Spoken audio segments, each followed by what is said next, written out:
that. Okay. Right. Just to recap, everything that you need is on those NEBOSH, the NEBOSH information, the samples, they're in your books and everything. If you follow the format and you go back and check, you cannot possibly go wrong. If you don't follow the format and you put in whatever you think should be in there, then you will go wrong. And as you very well know, if you get one tiny, weensy little bit wrong, or you forget to put something in a box, it will come back as a referrer. Don't give the examiner any option but to give you a pass. So make it as clear as possible. Don't use any of your own terminology. Use what the guidance documents say, because the examiner will not be from your particular sector. So just to recap on the first one, the background, you shouldn't have any problems with that. If you follow the information on the left-hand side, put in the name of the organization, it can be fictitious. Where it is, please do not put down 31 Leeds Road, Bradford, or whatever, and just put in a general location, Bradford. In our case, it will be Bradford. It could be London. It could be somewhere else. So it's just a general location. You must put in the number of workers, and you put in the number of workers for your whole organization, even though you might not be doing a risk assessment for all of them. You're then going to cut that one down a bit later on. Then you put in a general description of the organization. What they want to know is, what does your organization do? What does it do? What are the typical activities? What types of equipment goes on? What are people doing? Also put in their shift patterns. You don't need to put in like some lovely person put about the amount of break times and 15 minutes here and 45 minutes there. I'm not looking at anybody in particular, Ashley, at all. I wonder who that could be, because you have a word count with this one. You mentioned all the workers in the organisation. Yes. At your specific depot. Yes. Right, okay. Yeah, at your particular depot. If you, yeah. So, I mean, when we do up at one of the power stations, it's 10,000 workers, but we're certainly not going to risk assess on 10,000 workers. We're going to cut that one down in a moment. So they need to know what is going on in your organization. So, you know, are you using forklift trucks? What type of equipment? Hazardous chemicals? What sort of things are actually going on? And when you look at the NEBOSH sample, that is exactly, tells you exactly what's going on in that particular garage. So shift patterns, hours of work, if they're open over a weekend or 24/7 or what, just put it down. Don't go into massive amounts of detail. Then the description of the area to be included in the risk assessment is where you're potentially going to narrow that down. So up at the power stations, we're not going to do 10,000 workers. They specify this risk assessment will cover a certain area where there will be 20 workers working on a rotating continental shift 24/7. That's where you cut it down. And I see some of you have actually put in there whether you've excluded areas, which is fine. So this risk assessment will cover the workplace, excluding the offices or the yard or what have you, so that the examiner knows what you are doing. Remember that the more you exclude, the more difficult your risk assessment becomes. And this is actually a general risk assessment. And I would recommend that you do a general risk assessment as a specific one. You can do a specific one over a certain activity, but then once again, you are narrowing down a lot of your possibilities, such as we had, and I'm going to use an example.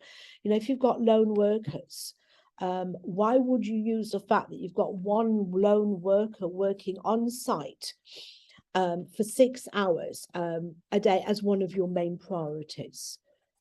You're certainly going to put it in your risk assessment, but you're not going to use it as one of your main priorities. Whereas if she had have used potentially the whole site I know there is only one here.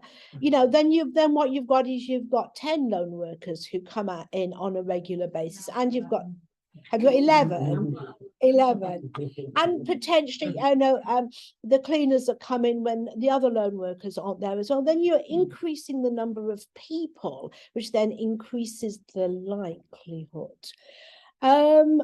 So any other relevant information, do not leave that box blank. If you've got no other relevant information, put in there no other relevant information.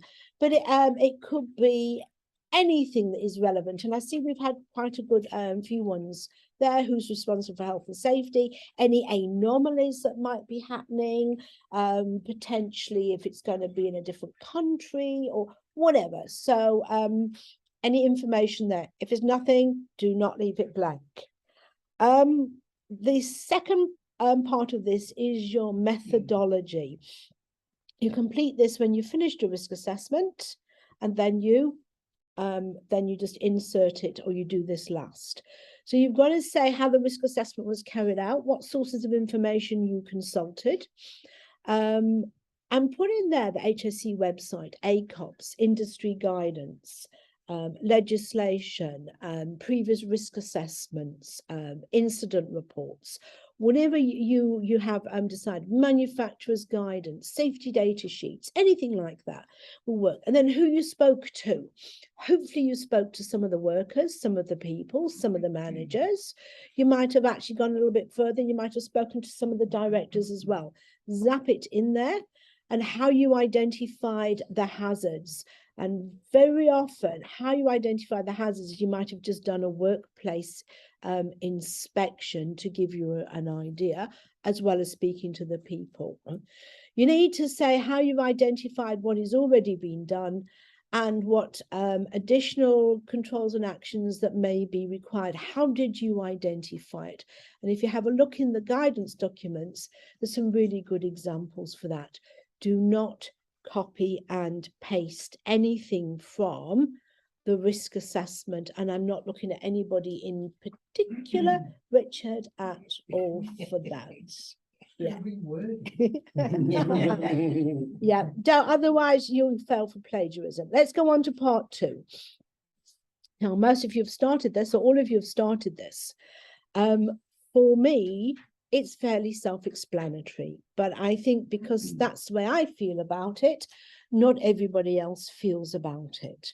You've got to follow what it says in those columns. So the first one is, sorry, miss, you've got to put in the organization name, date of the risk assessment, and the scope of the assessment right at the top there of part 2.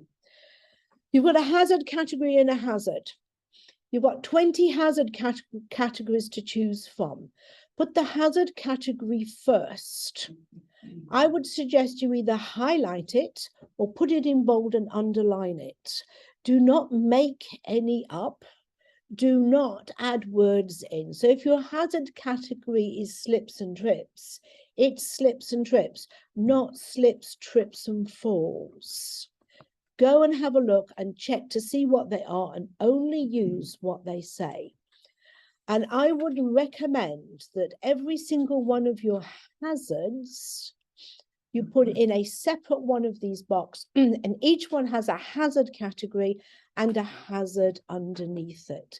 When you look at the sample that's been given and that's been issued by NEBOSH, if you look at potentially one they've given, if you put working at height as a hazard category, the hazard is the fact that people are working, I can't remember that one says, people are working on the edge of a pit.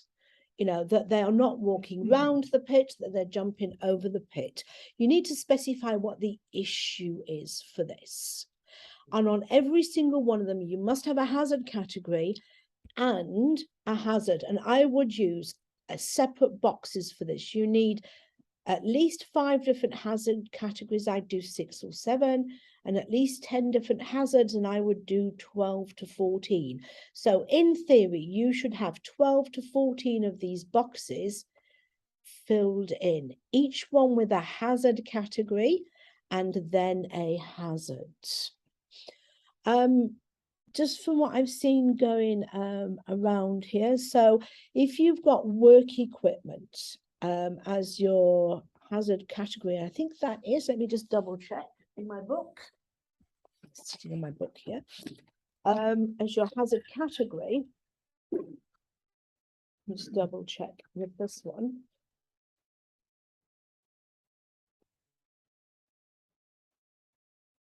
I just wouldn't put down, let me see which one it is, work equipment. I just wouldn't put down hand tools or handheld power tools. That isn't really a hazard. The hazard is potentially use of poorly maintained work equipment. You don't need to specify each individual one. Or you could put down that electrical work equipment being used in wet environments or flammable environments.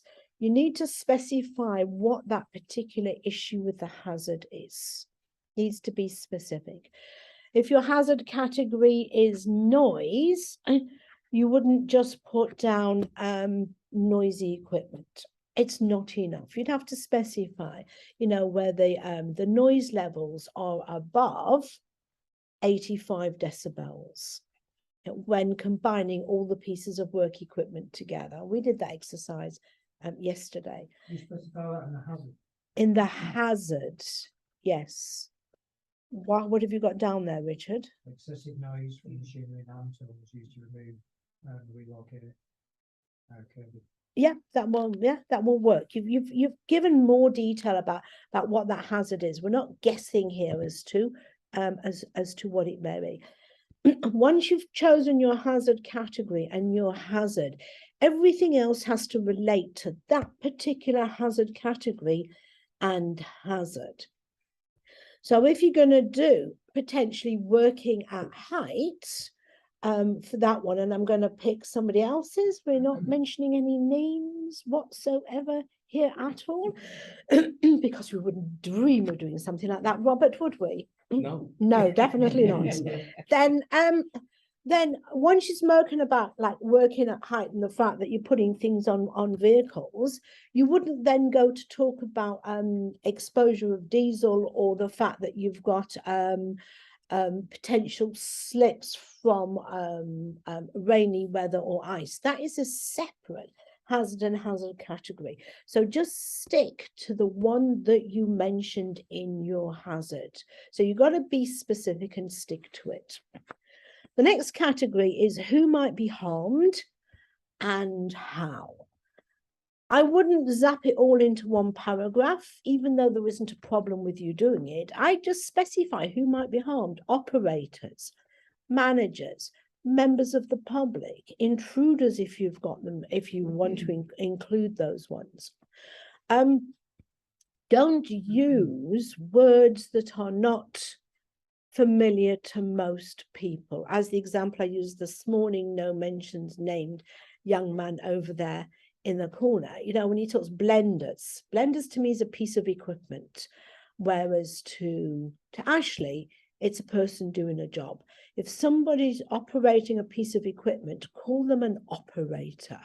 Don't use anything bizarre. If you've got military ones like Matt's got, that's absolutely fine. I'm not familiar with them. I assume that you know what those ranks and things are, which is fine. So stick to usual ones. Don't put in, somebody's going to think, oh, how obscure is that? So up at the power stations, you know, they've got health physics. Now, who can be harmed? Health physics. Unless you're in that industry, you've got no idea what health physics is. And that's all they call them, is health physics. It took me at least 4 visits to actually suss out what a health physics is. And what they do is they go in and they check the cells to make sure that it is safe, and all the controls are in place for contractors to go in. So basically, a better word for them would be assessors. environmental health assessors would be a much better than health physics, because it means nothing. Whereas if you said an environmental assessor, that makes more sense. Please make sure you do this. And if it's more than one, definitely put them down, and I would list them. Yeah. And then you need to say how these people may be harmed. So how they may be harmed is, how are they going to come into contact with the hazard? For if we go back to our mobile garage, where they're jumping over, where people are jumping over the pit instead of walking round the pit, and they could therefore fall in, and that would result in potentially broken bones, head injuries, and even death. Do not put down could result in serious injury. What is a serious injury? Leaving people to get, or could result in ill health. Nothing. If it's noise, specify short-term hearing loss, long-term hearing loss, tinnitus, or not being able to hear people hear warning signs, or anything related around that one. Specify what it is, and you can use acute and chronic for ill health conditions. As the guidance tells you, and if you read the books, it's all there.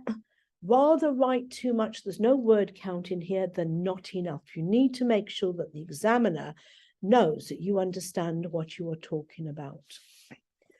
I think that in the more information, can you have references? So if you wanted to use Blender and you're going to use it several times, can you put in more info, Blender is this person? I suppose you could. Would you? I wouldn't. Yeah, I wouldn't, to be honest with you.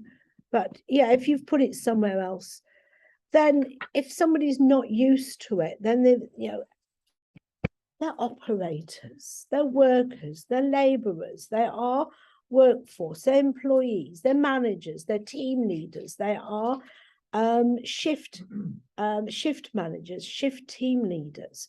Do not put names, put job titles. What are you already doing? So as I say, column 3 and 4 actually works together. What are you already doing? You're probably already doing a lot, so specify it. And I'm pretty lenient with this.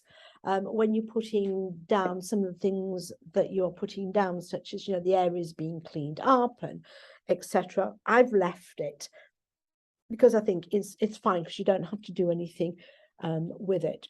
If you're going to put in they're wearing PPE, please don't just put in PPE. Specify what type of PPE that has been issued. And if you're working with electricity, it should be insulated footwear, insulated hand tools, insulated gloves. The biggest one that I've come across is what further controls and actions are required. In this, it must be what further things need to be put in place, not what is already in place. Like I've seen before, oh, operators are already doing this and this is in place. That needs to go in what you're already doing. And please don't airy-fairy around this one. Consider doing this. Think about doing that. Maybe do this or that. Be bossy, be like me and tell them. There's no consideration, and don't give them choice. Tell them whatever it is that you want to put in place. Put in lone worker alarm system, put in training, toolbox talks, put in a system to monitor, a safe system of work. Please don't put in things like, oh, if you make a mess, you need to clean up the area. Because are you then going to stand there and watch everybody all the time saying, oh, you made a mess, clean up the area? What you're putting in there is a safe system of work as to how to clean up spills. You're then going to train it out, toolbox talk, send out a brief, whatever, and then you're going to monitor it. It needs to be something that can be done. And the more controls you've got in what you're already doing, potentially the less in what further controls, and vice versa. If you've got not much in what you're already doing, you probably need a huge amount in what further controls and actions are required.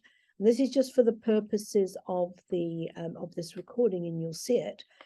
Each of these control actions, every one of them needs a time scale, and they need a person responsible for the who to complete this, a person's one. So if you want to split a column, you would go you would right click into it, because mine isn't going to do it. You would then split the cells, take the number of columns down to 1, and maybe increase the number to 2. If you've got, for example, 3 further controls, then you're definitely going to split the cells again. Always bring the column numbers down to 1, and you're going to increase maybe to however many controls you've got, and balance it off on the other side. And I'm just going to do the same thing here. Then each one will stay in line with the ones that you that you need to do. And then the person's title, it's the same thing. If they have to do all of this, that's fine.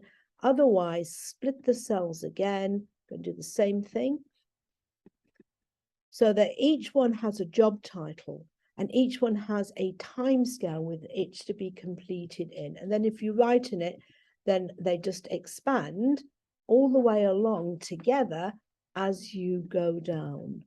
Then it keeps it all concise and you don't get things that are mixed up. Does this make sense?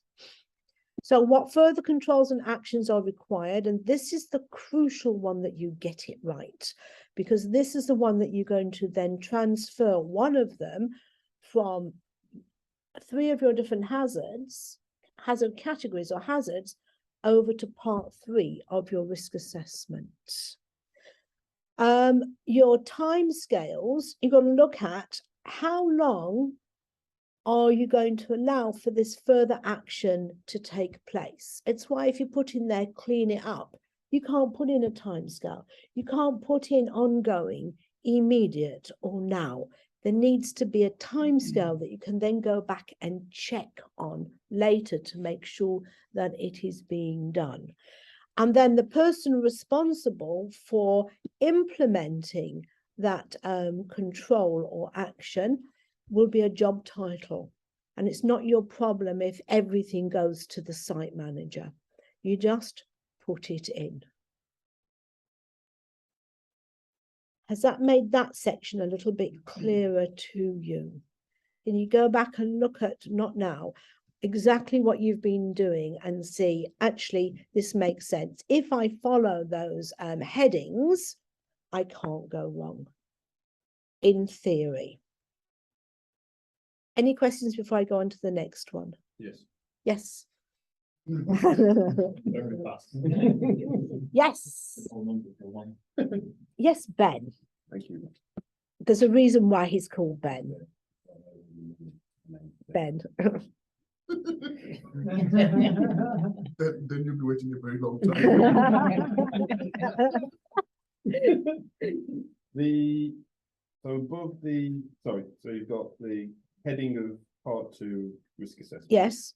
Then you've got organisation name, fine, date of assessment, whatever date. Well, the date you're going to do it is between now and when you need to hand it in. Okay. Yeah. Scope. Of the risk assessment, I would potentially just go back and say what areas it's going to cover. The scope of the risk assessment is going to cover the yard, the warehouse, and the office area. I don't think we ever normally have problems with that. And at the bottom of each page, you'll see you've got a learner number. Please put it in. Have you seen it? Which one?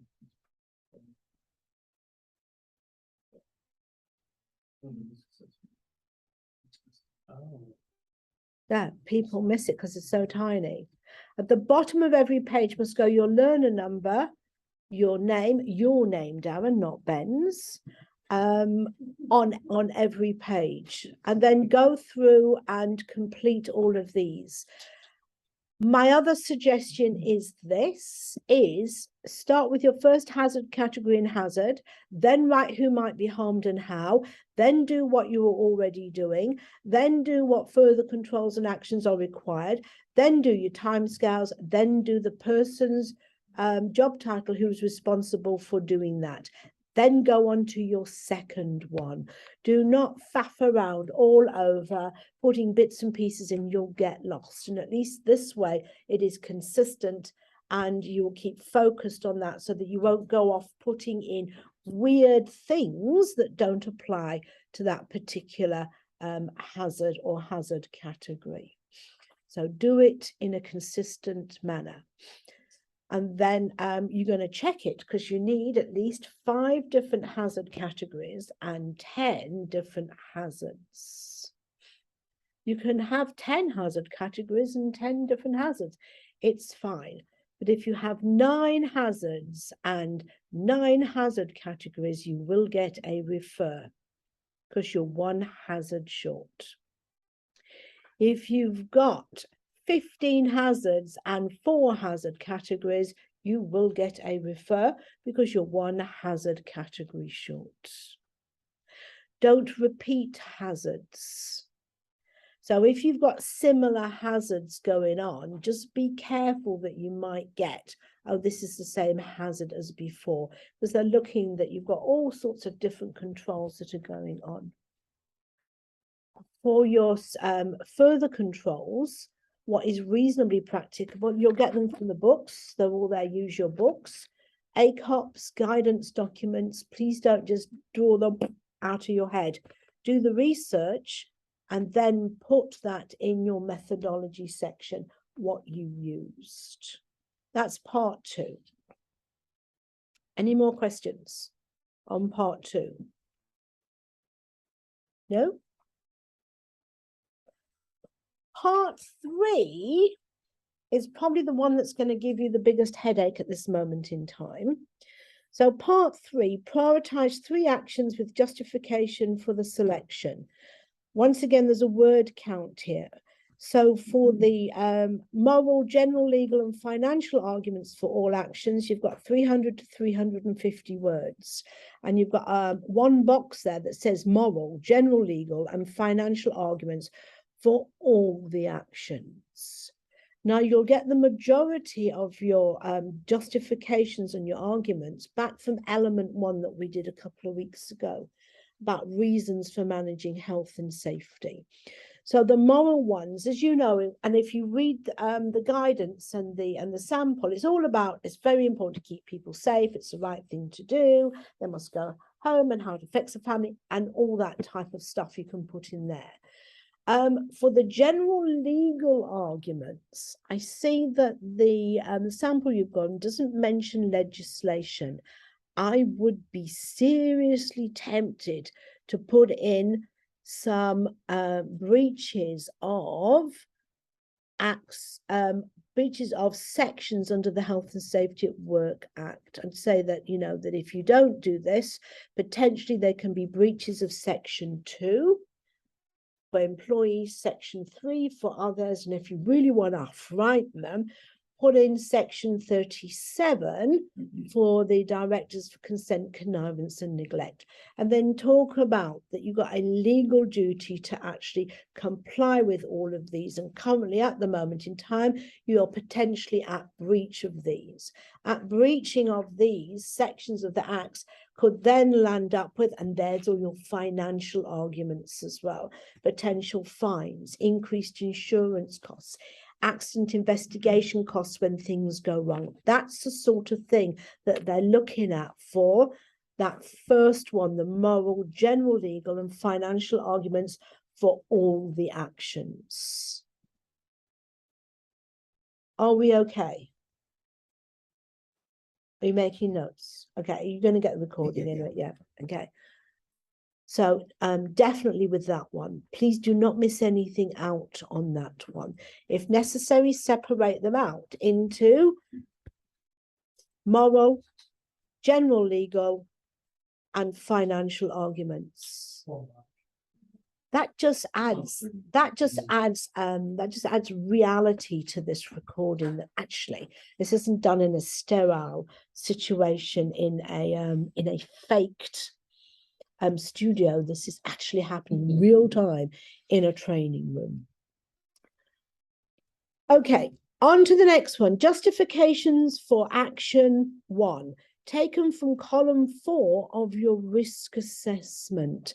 Now you need to do 2 things within this action. First of all, specify the hazard category for your justification.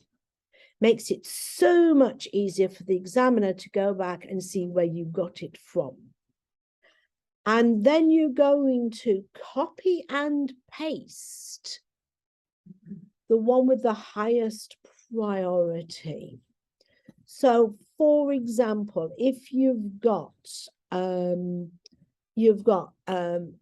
your movement of, let me just see which one I'm going to use, movement of people and vehicles, that is your hazard category. And then if you've put in your additional ones is to purchase, maybe not purchase, but to implement designated walkways using barriers,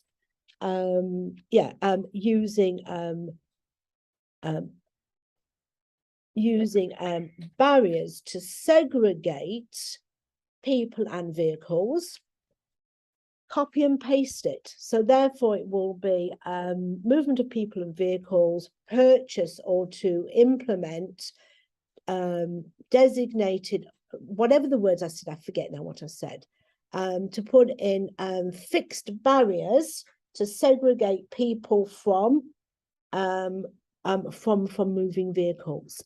That's it. You might have other controls in place for this particular hazard, from this hazard category, but you're not going to put any more in. You're going to pick that one, which is the big one. So that sorts out your action taken from column 4 of the risk assessment. Don't change anything, don't add anything in, don't put something in there that is not already in your risk assessment. It's got to be there. And just copy and paste it. It's so easy to do. Your specific legal arguments, you're going to use regulations for this. So if it's safe movement and people and vehicles, I can't remember which one we actually used for this one. Is this the welfare one? Let me just have a quick look. Let me just double check. Yes, it is. So, and the regulations are actually at the back of your book, but double check to make sure that they are okay. So we've got let me just see which one it is. Safe movement of people. It could be the welfare regs. I'm just looking at the legal standards. Yeah, workplace health, safety and welfare regulations, 1992. It's in the books. No, it's in NG2 at 8.6. Safe movement of people and vehicles, legal standards. It's in your books. Yeah, 8.6 in your book. So my book, it's page 839. It'll be somewhere around there. It looks like this. I'm going to put this up.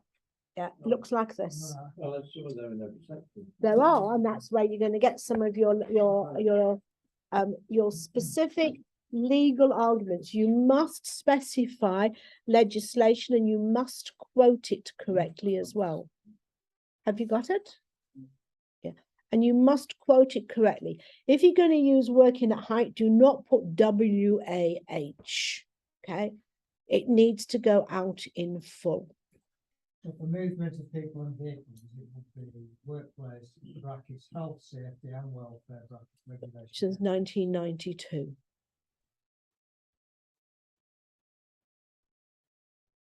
Now, if you go into the actual welfare regs, because you can pick the regulations up on the internet, you could actually look at which regulation within the health, safety and welfare regs, those are quite easy to look up to see which one would actually apply. I think, Nadia, you used this one, didn't you? But you used the management of health and safety at work regs for safe movement of people. Okay, I think somebody did and use, did you use the management regs? I haven't put any regs in yet. Okay, all right. If I go, let me just go onto here, let me just come up with, let me just bring it up on here so that you can see what we're going to do. So if we put in, just so that you've got access to it next week. So if we put in the workplace, I'm going to do it. Workplace, I'm just going to put in workplace regs because it's short. Does it work? Workplace, health, safety, and it comes up with welfare regulations. We will have, the first one comes up with legislation.gov.uk. That's probably a pretty good one to use because it is actual legislation. Then if you actually have a look down, I should actually put this actually up on the board as well, and you have a look at all the regulations, we've got things around, see if I can find it. Organisation of traffic routes. Regulation 17 says organisation of traffic routes. If I click on this one and have a look around, regulation 17.1 says every workplace shall be organised in such a way that pedestrians and vehicles can circulate in a safe manner. That's all you need. It's there. And it's just a matter of looking them up. But you quote that. You would quote that. You would say, Well, regulation 17, you wouldn't go into what it's saying. you would say, under the Workplace Health, Safety and Welfare Regulations 1992, Regulation 17 says every workplace should be organised in such a way that pedestrians and vehicles can circulate in a safe manner. You'd have to justify this. And when you have a look at the samples, that's what it says. And how long did it take me to find that? Seconds, okay? But then your legal argument is how they are breaching that. So it's an argument. How are you going to justify them? This is what legislation says, but it's not happening because people and vehicles, you know, are operating in the same place, and they're all moving together at the same time, with the potential that injuries, that collisions are going to happen. You could mention that there's been a few near misses, if that has been the case, and that the argument is that, you know, if you are breaching it, that basically you are breaching it because people are coming into contact with vehicles, and there also has been several near misses. We already know that breaches of legislation is going to cause fines and prosecutions. When we have a look in the book at the justifications around this, you don't need to put a massive amount in there. You've just got to, this is the argument, the specific one, as to why you are in breach of it. So it's not what should be in place, because that was your action. It is why you are breaching it and which part of the regulation you are breaching. The next part, you go on to the consideration of the likelihood and severity. For this, you're not going to use numbers. We did discuss this yesterday or the day beforehand. You're going to say that if we're going to use people and vehicles, you're going to put the likelihood that pedestrians are going to come into contact with vehicles is very likely, possible, probable, any of those words do likelihood, due to the lack of segregation. The consequences of people coming into contact with the vehicles in the workplace, even though they might not be going very fast, could be injuries such as broken bones, head injuries, and severe trauma. And therefore, the risk level is high or very high. Specify the three: the likelihood, the consequences, and the risk levels. Specify the numbers of people who are at risk is because this area is being used frequently, that all the people, and especially if you said there were like maybe 10 or 15 of them, use this area on a regular basis every day at various times. So therefore you've said how many people been at risk and how often the activity is carried out. All the time there are people walking between different areas coming into contact, and how widespread the risk is. It's the same sort of thing, isn't it? It's a justification that the risk is widespread because it happens all the time.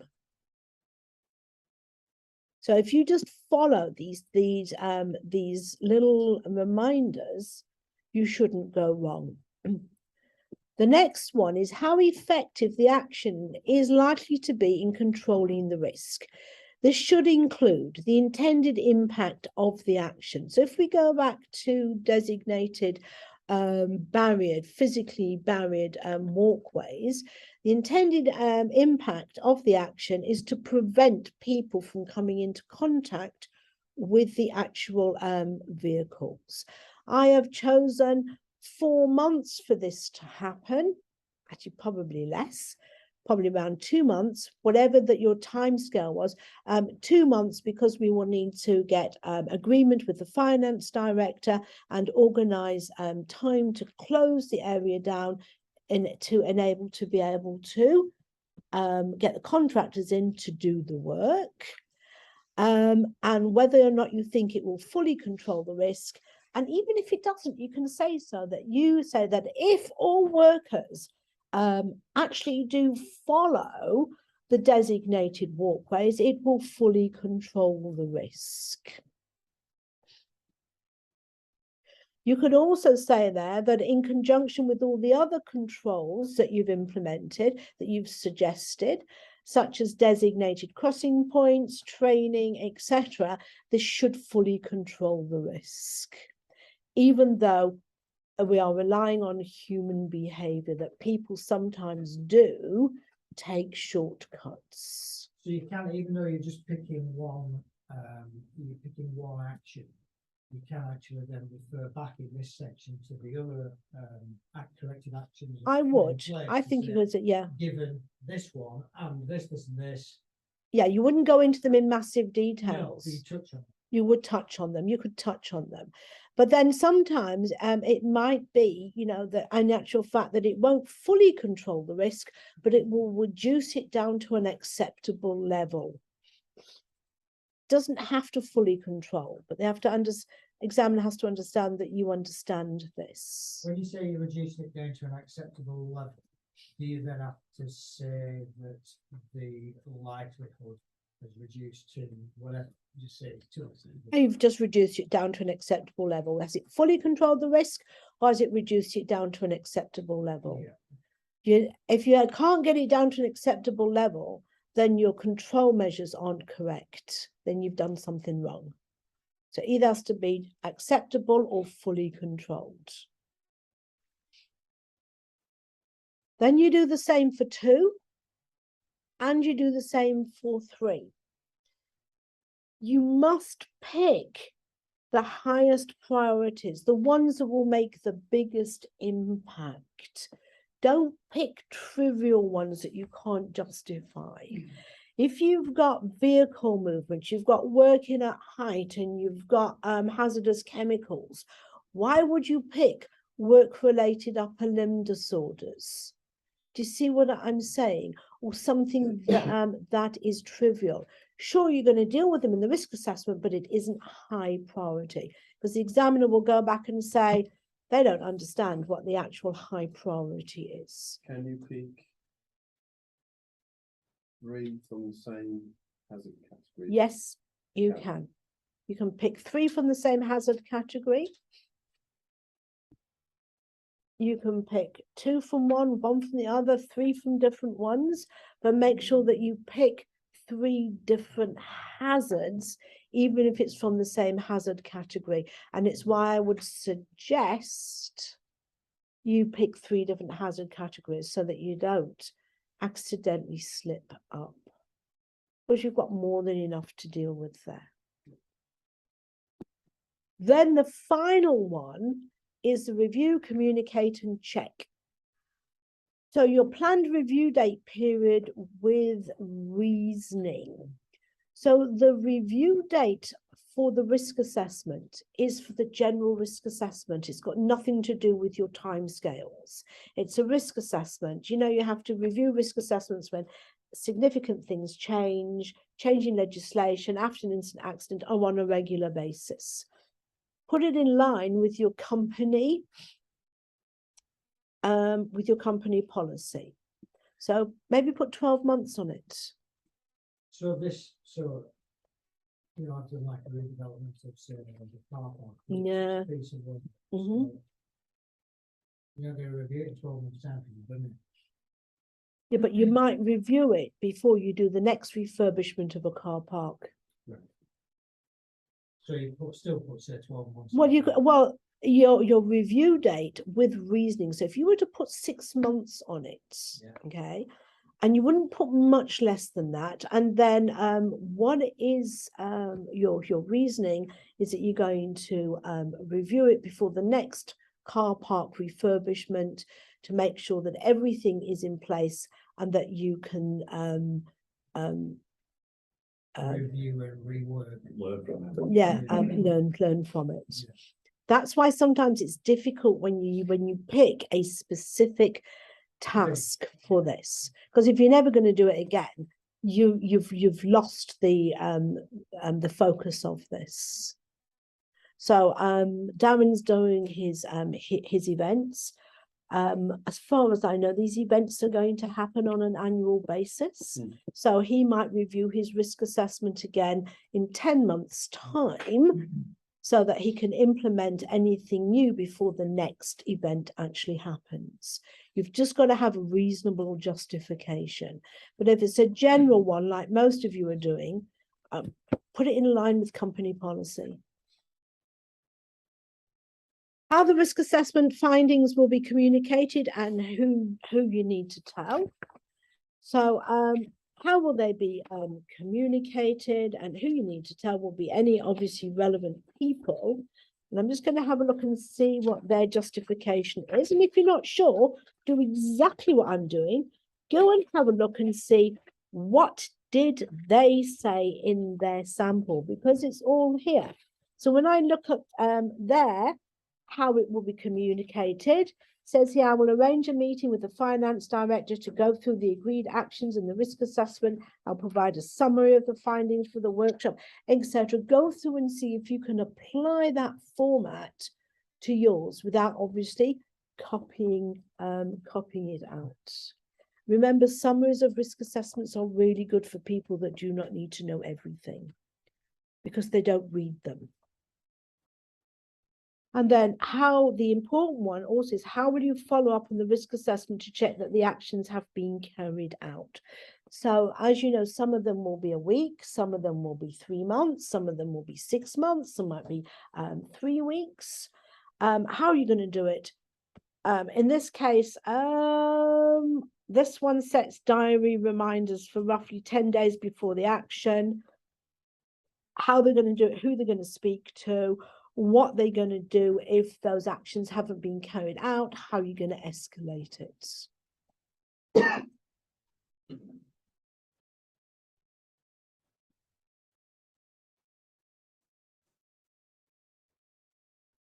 And all I would say, if you know, if you are stuck, go back and have a look at the guidance document, go back and have a look at the sample risk assessment, see what they have put in for that particular area section and see if you can use that format in yours, what works for you.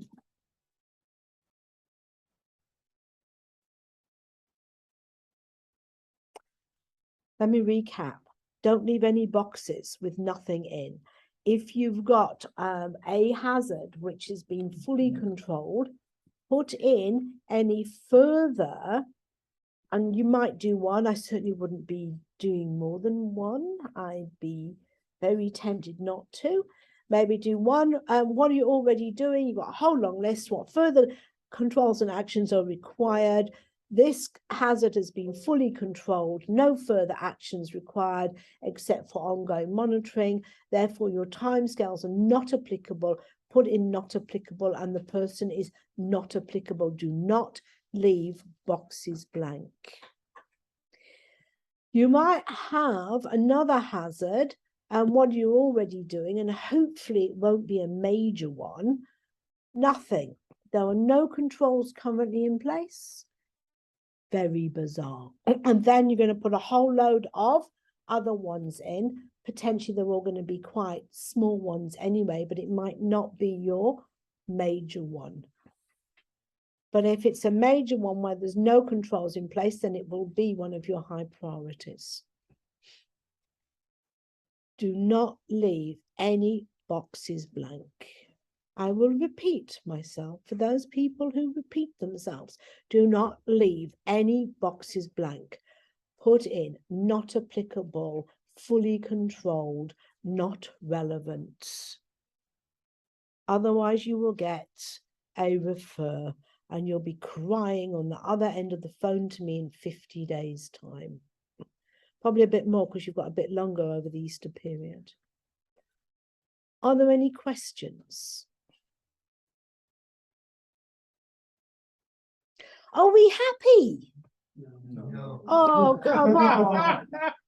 Come on. Can you just go over the scope of the risk assessment again? Yes, sure. Is that the one? I'm just underneath part 2. Okay. So if you've put in description of the area to be included in the risk assessment, it's basically like a little bit more of like a repeat. So what is the risk assessment? Same thing. What is it going to cover? The risk assessment is going to cover specify the areas or the activities. You know, and some of you that are doing like one-offs, like Nadia, scope of the risk assessment is it also refurbishment of a car park? No, playground. And the refurbishment of a playground that is going to take place in 2 months' time or 6 months' time or whatever it is.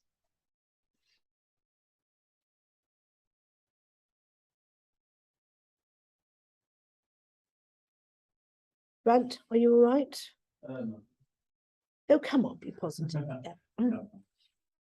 Then I'll put this recording out so that you've got access to it next week as well. Ben, because you missed a couple of days? Yes? Do you understand the hazard categories and the hazards? So you can sort out those eensy weensy teeny little issues.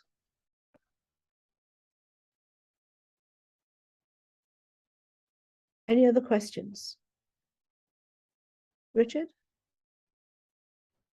James.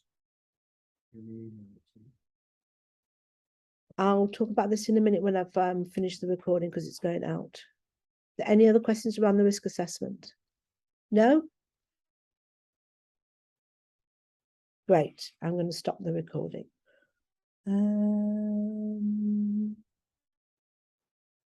Stop the share.